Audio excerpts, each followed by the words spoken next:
So in this video I want to talk about the topic of policy implementation, how governments actually design and implement and administer the variety of policies, programs, regulations and laws that they do. To get at that, I want to use the concept of policy instruments.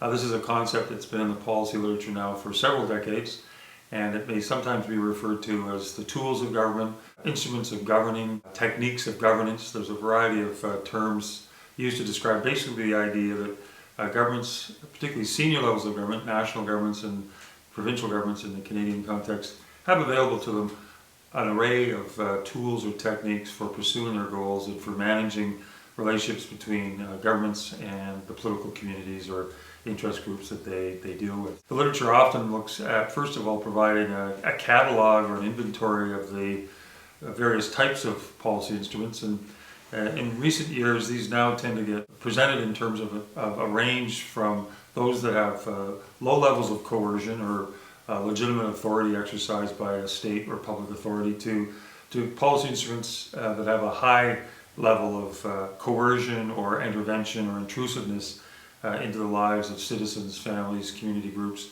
business organizations or nonprofits, whatever we happen to be thinking about. So the idea that instruments are distinguished by the level or degree of authority and sanctions and power behind them as exercised by the state has been a long-standing theme in this literature to provide an inventory, or as I say, a typology of the kinds of instruments. And typically at the low end we have, first of all, where governments may not intervene at all and engage in non-decision making or deliberate inaction.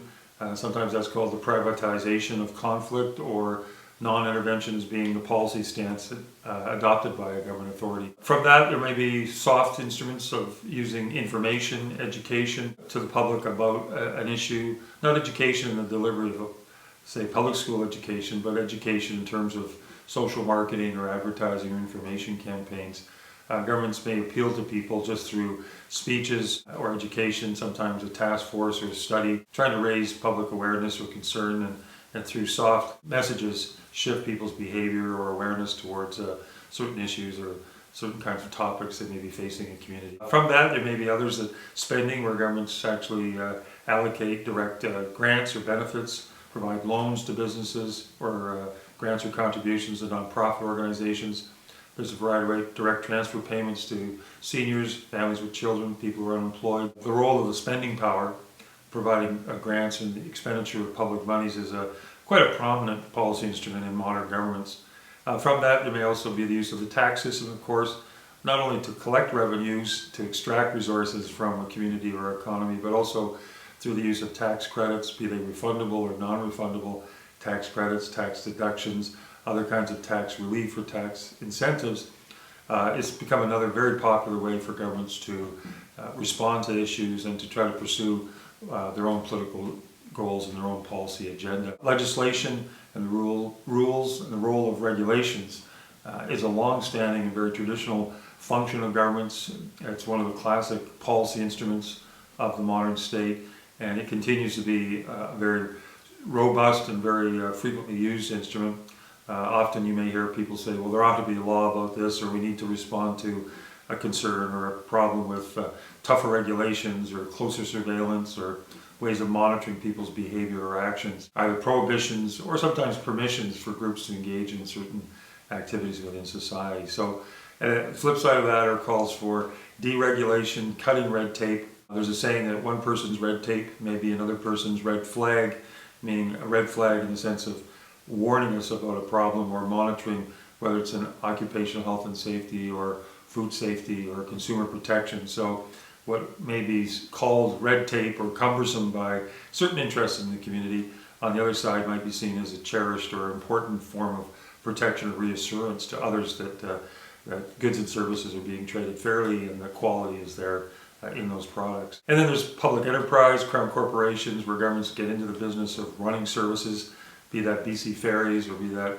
other large corporation or quasi-business enterprises. So there's quite an array of policy instruments. Now the literature's moved on from just cataloging to try to talk a bit about what are the calculations or influences that bear on governments in deciding which of those instruments, what kind of combination of those instruments to select in how they tackle problems. And there's been 2 or 3 interesting theories or developments coming out. Some of them are Canadian, and others are from an international literature in the United States and Europe and others. But let's look at 2 or 3 of these. First, there's an idea that's been put forward by 2 Canadian writers, particularly notable Bruce Stern, as a political scientist, public policy scholar, who developed the idea that there's a continuum of these governing instruments, and they're defined in terms of the degree of legitimate coercion exercised by the state.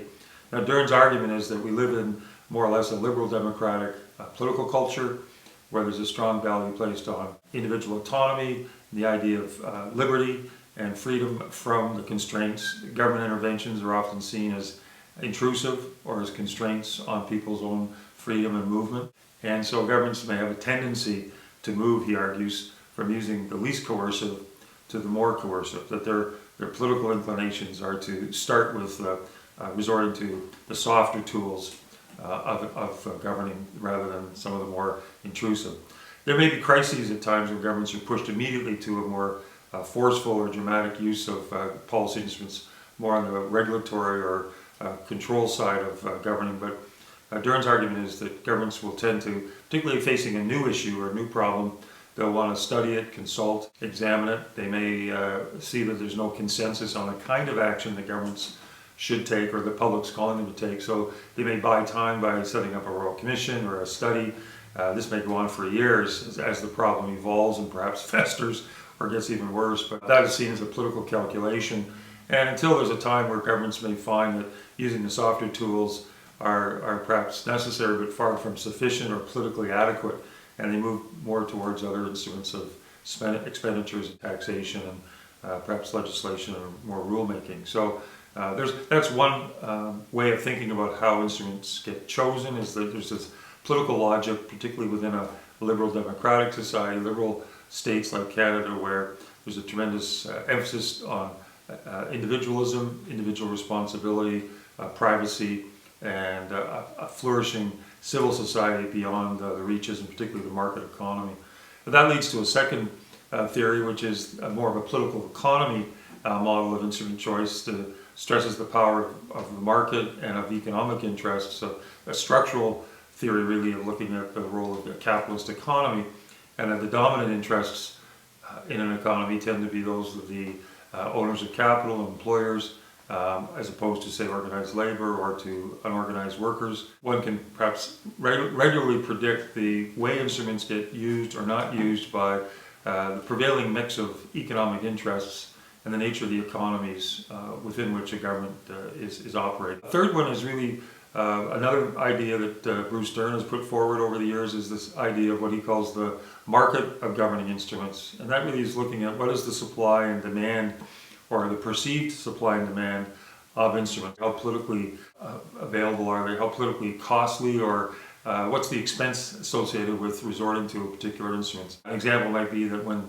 governments are in a recession, they're facing deficits, there's tough constraints, that using spending instruments might be in shorter supply than when the economy is booming, unemployment is low, there's higher employment rates in the economy, and there may be an easier tendency for governments in a more buoyant context to use spending instruments. In times of austerity, governments might resort to more symbolic measures around information and study and perhaps more consultation to buy time. They may also resort to other kinds of instruments, tax relief, for example, to try to stimulate the economy. So there's another notion of how politicians may select or think about what the ready availability is and the feasibility of selecting particular instruments. And then lastly, there's from public choice literature, there's a perspective on instrument choice that really talks about how governing politicians would look at election calculations and look at what choosing a particular instrument might mean for winning the next election, winning particular marginal constituencies or competitive ridings or certain parts of the region of the country if one's thinking nationally, and how different instruments may benefit a particular region over others, or the way you can target benefits and design your programs in a way with that very particular partisan or political calculation. We see this occasionally in the news where governments get accused of the way they administer certain grants or contributions that they end up in a disproportionate amount of the ridings for the government's members of parliament or MLAs. So that's a form of pork barrel politics, really, that influencing governing choice of instruments. It probably doesn't govern the vast majority of the way governments choose instruments over time, but certainly there are instances over and over again where this is the suspicion, certainly, or the allegation that instrument choice is being not just done on the basis of solving a problem, but meeting a political and a very partisan electoral strategy of a governing party. One last idea I wanted to mention in this video around policy instruments is to speak about an article by Michael Howlett, where he makes the distinction between what I've been describing mainly so far in this video around substantive policy instruments that deal with providing services or cash benefits or administering and enforcing rules and legislation, to what he calls, in contrast to those, procedural policy instruments that have to do more with governing relationships between government and community, governing relationships between, say, a government department or a ministry and a particular group of stakeholders, procedural instruments that deal with consultation exercises, holding hearings, using royal commissions or task forces, or setting up an advisory council to a government. That these in themselves, although they're processes and structural arrangements, they themselves are policy instruments, and they deal with more managing the transactions or interactions between government actors and other social actors in the political community. And it's a very interesting article, and in it Howlett uses the term manipulation a lot, and I know when I've had students read that article, they've sometimes bristled at or reacted quite strongly to his use of the term manipulation, but I think you can look at that term and meaning at least two somewhat different things. In a more neutral way, perhaps Howlett's talking about how instruments can be used to really manage or influence relationships and exchanges between government actors and social actors.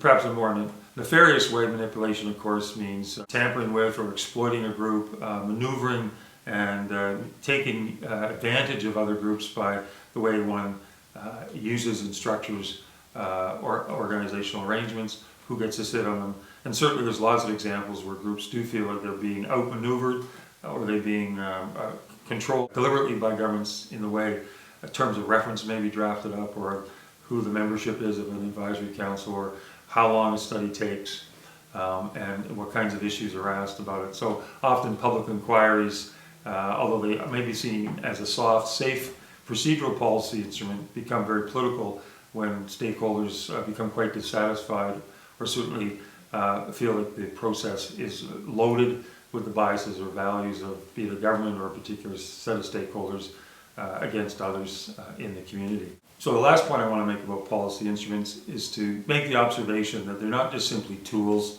or techniques or mechanisms. Many writers will point out that these instruments are valued in and of themselves. They're not neutral. They're not just equally exchangeable from one to the other. Many interest groups and community groups and professional associations have strong views on their preferences for one kind of instrument over another, whether they want to see a tax solution approach or they want to see regulatory approaches. There'll be interests who resist the idea of legislating, for example, mandatory labeling of consumer products. And they'll call more for the use of voluntary codes by industry. And so these are hard-fought battles. These tools we should never think of as simply just neutral mechanisms used in governing. They themselves are always very political. So thank you very much.